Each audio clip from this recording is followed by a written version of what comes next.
And a masseuse. Yeah, a masseuse. I have a masseuse. It's great. I love it. Does she fuck?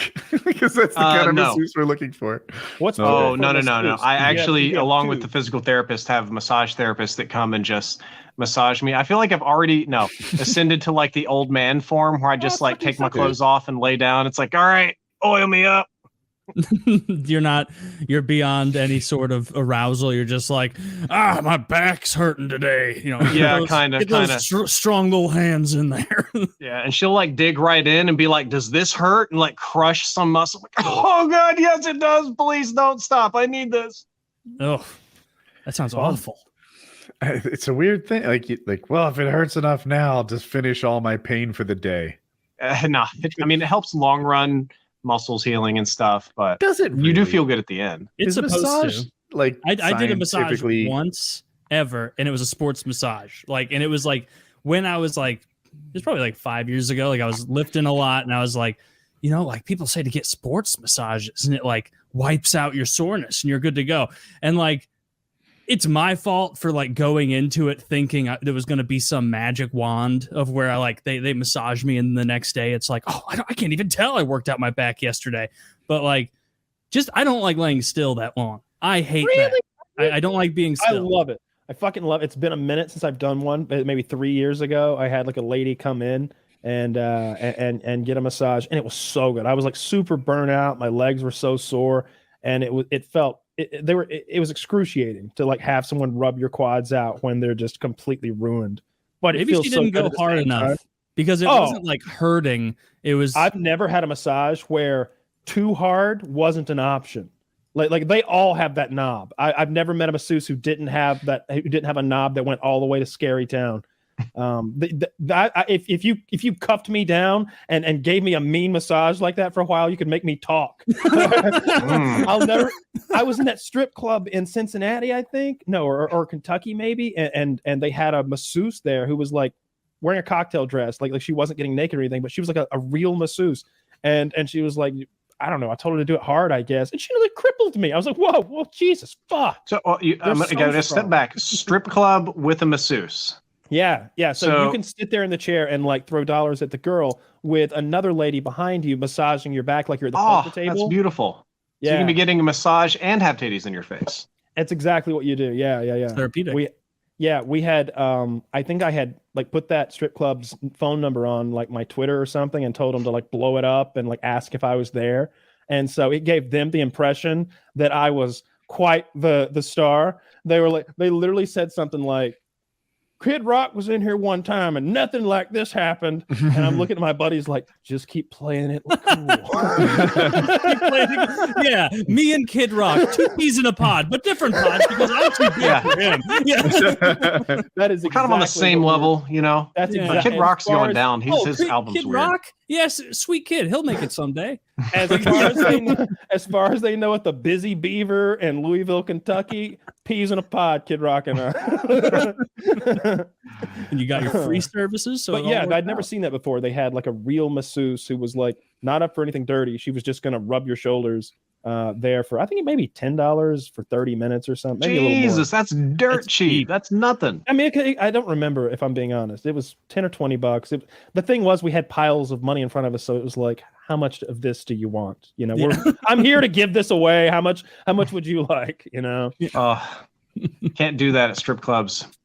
It's so expensive to just go and just throw money away.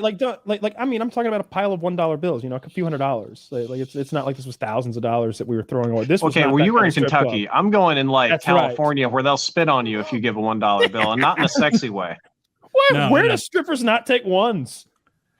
California, LA, downtown LA. Also in Mississippi, they take nickels and quarters. What do you give them? Do you get twos? That's the move. No, I would only go to strip clubs with friends. It was not really my thing because my mom worked in that industry for a long time, so it's not exactly like sexy for me. Really? My mistake though is I found the oldest, most heavy-set, desperate-looking, clearly single mom stripper, and I wasn't going to spend any money, but the person taking us out gave me like $500 of fun money just so that I wouldn't get kicked out of the club, and I gave the whole $500 to the older, less attractive woman because she clearly needed it. Nobody was giving her attention. And I thought I had done a good deed and went back to my chair, but there was a miscommunication. And I got a very up close and personal private show with a person that I didn't want to see in that particular type of undress right in my face. It was horrible. You paid for a dance, and you're gonna get it, boy. Yeah, pretty much. No good deed goes unpunished. I've never seen an uppity strip club that wouldn't take where girls would turn ones away. I've definitely seen situations where when you go to get your money, you get twos. You get $2 Really? bills. That's a real popular thing that strip clubs will do. It is doubling their income, and you don't quite feel like they've doubled the income. Like it's this weird thing. They're like $2 bills, yeah, cool, neato, yeah, give me 50 of them, and like you don't realize like they're just gone real quick. Give me 50 more, and they are cool. Wait, you know what they should do? Back in the old days, arcade machines ran off tokens. Right, so you give them like $5. They'd give you 20 tokens. Yeah, they do that. There's no way that you don't spend every single token. They have no value outside this. Doesn't work. I've been to clubs like that. They use Monopoly dollars. Okay, really? As a patron, like I'm not big into strip clubs. I've been to like 6 or 7. I've been to some real nice ones. When I've gone, I've been like somebody's guest that was like a cool person. I don't know what else to say. You know, some famous, VIP I don't know, of some sort. Millionaire or some kind who's like, yeah, let me take you to my strip club. And he's like, show him your pussy. And the girl's like, yeah, here's my pussy. And it's like, do you own this place? I own her. I've literally had that happen. But it's not really my bag. I went to the strip club. They just with seem the like such owner awful once. people. When my collegiate swim team, the assistant coach owned a strip club, and if we won, he'd stop by on the way home. And I'm like 19, like I'm not even allowed in this establishment. You're supposed to be 21. So he put us like in the back corner, and we just like watched the strippers from afar while he, I guess, took care of business. I don't know. What a cool guy, right? It seems a little inappropriate by today's standards. I got me too. Like you're a 19-year-old dude, and he like arranged for you to see some titties from afar. Like, come on, like I think we're okay. I think the real problem is the alcohol. That's why you're not allowed in there, right? Like, isn't it? I don't think it's even the titties. There's some strip clubs that's 18 plus you can go in, but still you got to be 21 to drink. Different states have different laws about the levels of nudity too that can be experienced. Yeah. I think I've only been in maybe one that had full nudity. Is that why it's 21 for strip clubs, because they're trying to trying to make the booze money too? It's that's a huge. Yeah, I mean everything in the strip club is going to be stupid expensive. Yeah. Well, I mean it's like a bar, you know, like buying a drink at the strip club is no different than buying a drink at a bar. You know, you're paying 3 or 4 times what it's worth, and it's not worth. And you know, it gets expensive if you're trying to get drunk at a bar. I want to go somewhere that has appetizers. They have appetizers at the strip club. They have good buffets sometimes. Honestly, a lot of strip clubs have really good food. It'll be like sometimes I've seen it be like a Waffle House in the strip club. Not a literal Waffle House, but imagine that, you know, it's that big griddle situation. And there's a guy right there. So you can see that, all right, he's doing a good job there. Like nothing's gross about this at all. He's got fresh eggs and bacon, and he's like, yeah, give me a burger. Come on. And sometimes, look, when the strip club closes, they all go to Waffle House. So yeah, and you can buy, you know, you're in there. I'll never forget. I've told the story, but once more, my little hometown of Livonia, Georgia, very puritanical place. I don't know how many churches we have, but we have at least 5 big ones: Baptists, Lutherans, Methodists, Church of God. It's what we do. And then this new restaurant was going to come to town. They bought up this little square of land near where the interstate pops off in Atlanta. We're right on Interstate 85 heading up here in Northeast Georgia. And so they're like, a new burger joint applied for a licensing. It's called the Cafe Risque. We'll apply. We'll approve that. And they didn't read the fine print of what they were approving. They were approving a burger restaurant and strip club and novelty store.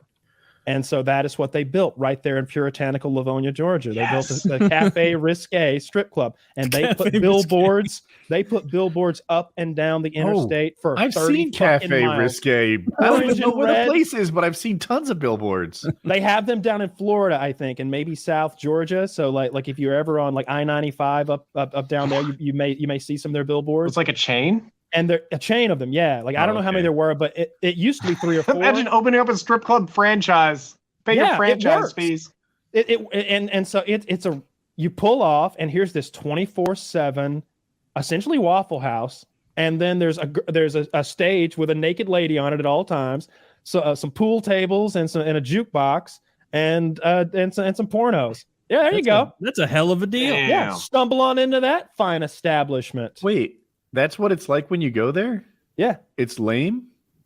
It's what? Lame, I said. Like the billboards make it seem like this place will be a dream. Like James, like NBA players are going to be in there. Looks like it used to be a dentist's office. This is a low class establishment as far as like the girls. Like there's going to be, I would say there's a lot of like 4s and 5s that are in there, like some real rough looking ladies. And it's like a DVD. They like sell pornos and sex toys and stuff. And then there's, like I said, there's fucking food as well. You can get a burger while you're there. I like that. When we were like 18 or 19, like when I was right out of high school and just like staying up all night and doing silly shit, it's like Waffle House or Cafe Risque. Well, one of them has a pool table and titties and the other doesn't. So let's go to Waffle House Risque. must have taken a hit. So it ended up coming to a head, and they couldn't get rid of the restaurant, so they bought them out for $1 million of taxpayers' money. Went to this little lot. I mean, it was like 1/8 of an acre that this whole thing took up for $1 million, and then they bulldozed that shit to the ground. And there's a Cracker Barrel there now. If you're ever driving through, fun for the whole family. Cracker Barrel. Yeah, sitting on the burial ground of the Cafe Risque.